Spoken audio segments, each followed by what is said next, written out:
What's up, Internet? My name is Attack Slug, and welcome to my Raw reaction for September the 28th? 28th, yes. My reaction to what happened on Monday Night Raw for the 28th of September, 2015. And we started off Raw with wrestling. And you know how much I enjoy starting off Raw with wrestling. It was the John Cena Open Challenge, and responding to the challenge was The New Day.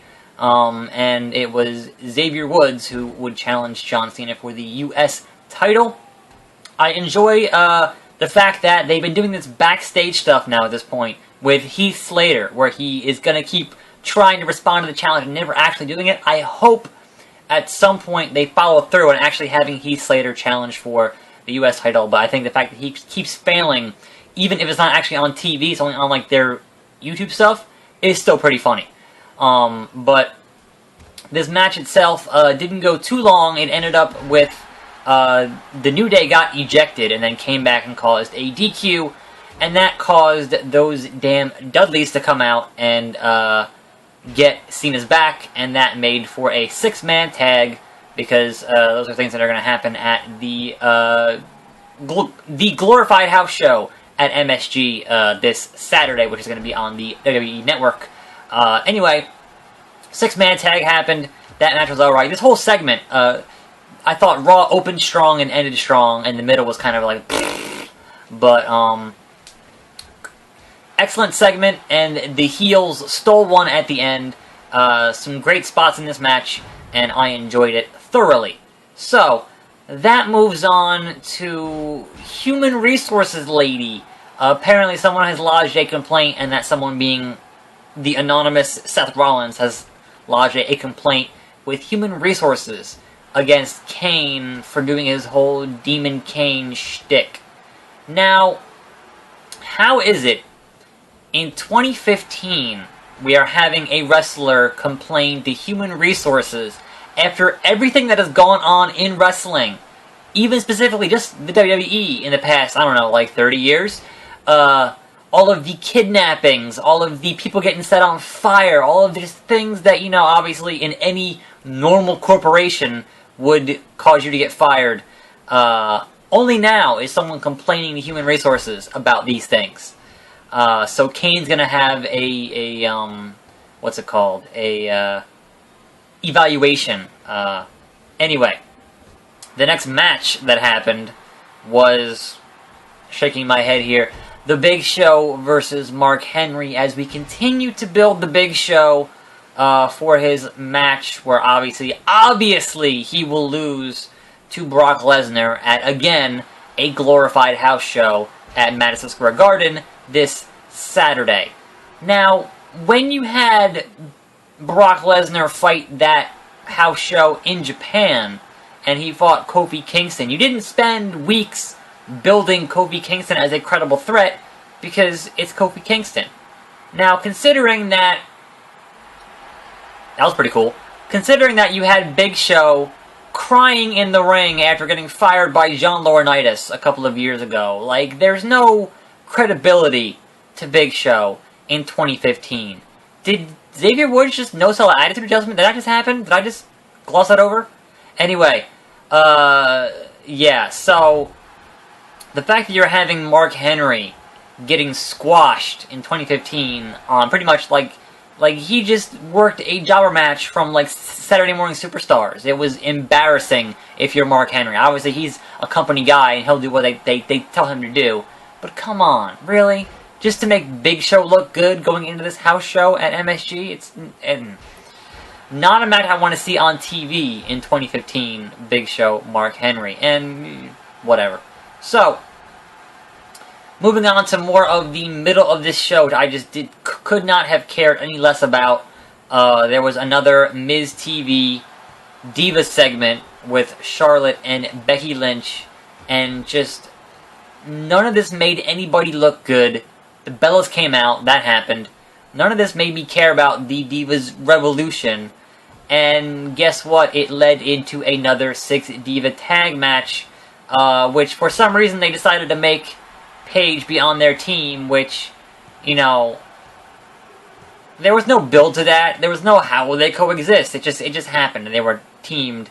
Like, what I wanted from this whole thing was that you're going to get away from, hopefully, this whole faction warfare nonsense and get into a good, solid singles feud, and that'd be nice. The Bellas went over here, or Team Bella went over here, because Paige bailed, and then the sudden appearance of Natalya, which really didn't do anything, and it was all just kind of bad? I don't know. Anyway, we go back to the back there, and Kane gives a gift to Rollins, which is the head of the statue, which I'm assuming they made a second head there. That was just, it was alright.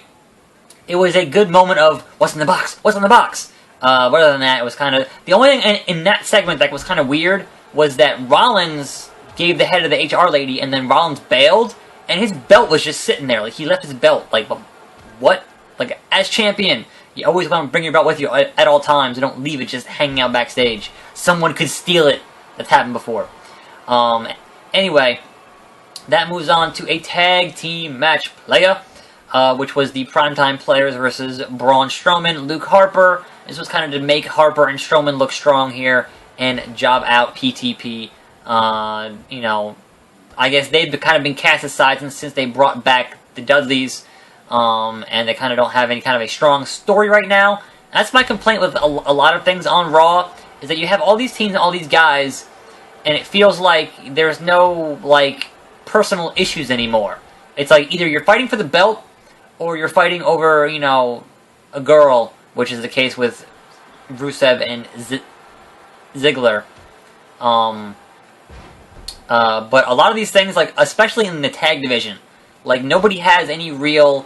Like, outside of the titles, nobody has any real stories. And that's frustrating because, they certainly, with the amount of hours that they put up of TV every week, they could do something.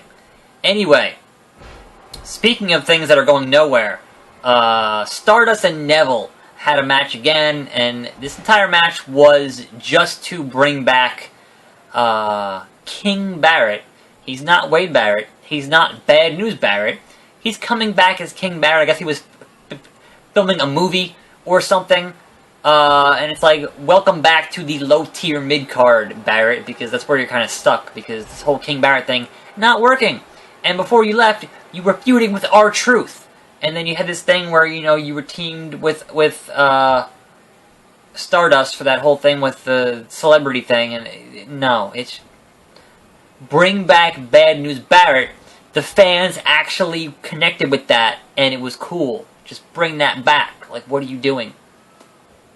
Anyway, that moved into the Rollins and Kane segment with the HR lady, where she's like, yeah, Kane's fine, he's a great employee. And then Rollins is like, no. And then, so they did a bit that was obviously filmed beforehand, where they were doing the live bit, and then he attacks Kane with a chair. And for the record, Kane never took the pedigree well, even when with Triple H. Kane never made the pedigree look good, always landed on his knee, and certainly Rollins is shorter than Triple H, I think. And so certainly that pedigree still looked terrible. But then he attacked him with a chair. He gave him the old Brian Pillman thing, or the old Steve Austin breaking Pillman's ankle, or vice versa. I forget. He Pillmanized him, is the phrasing there.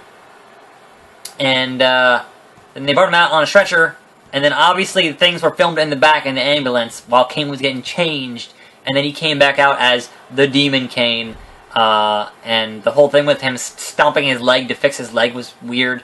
And yeah, so that was, I mean, look, if you're gonna go dumb, go the maximum amount of dumb. There is certainly a fun dumb as opposed to just a, don't want to watch this anymore dumb.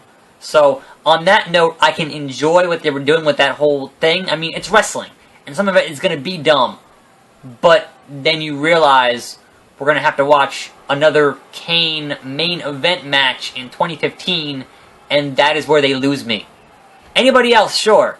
But stop putting Kane and Big Show in main events in 2015. They're old. Kane is literally a grandfather. Literally. He has grandkids. Anyway, That moves us on to... Where am I here? This match. Bo Dallas, Randy Orton. Which, on TV, was pretty much another Saturday Morning Superstars squash match, where Randy Orton just ran through his 5 moves of doom and squashed Bo Dallas. And sometimes that's okay. You know, sometimes when you've got lower tier talent that is not quite there, you can have matches like this to make your main event guys look good, etc., etc. So, not offensive at all. Moving on. Owens-Rusev was a very short match that happened next that I think got a DQ that involved Ryback on commentary, and out came Ziggler, and everyone continued to spin their wheels in this whole feud that's going on, and I just, you know, nothing cool happened here. I was just bored. After that was a Paul Heyman promo, which normally I enjoy, but then out came the Big Show to cut his own promo. And you know who's good and bad on promo when the crowd is paying attention to what Paul Heyman is saying. And certainly, Paul Heyman could put over Big Show better than Big Show himself ever could. And then Big Show comes out, and the crowd starts giving him the what deal, because nobody cares what the Big Show has to say. Now, they had this whole video package, right, that chronicled all the times that, you know, it was a lot of footage of Big Show and Brock Lesnar from, you know, back in the day, 0203. And that's fine. Holy shit. And that's fine, except for the fact that when that feud actually happened, what you're glossing over is that feud culminated in Heyman betraying Lesnar and aligning with Big Show.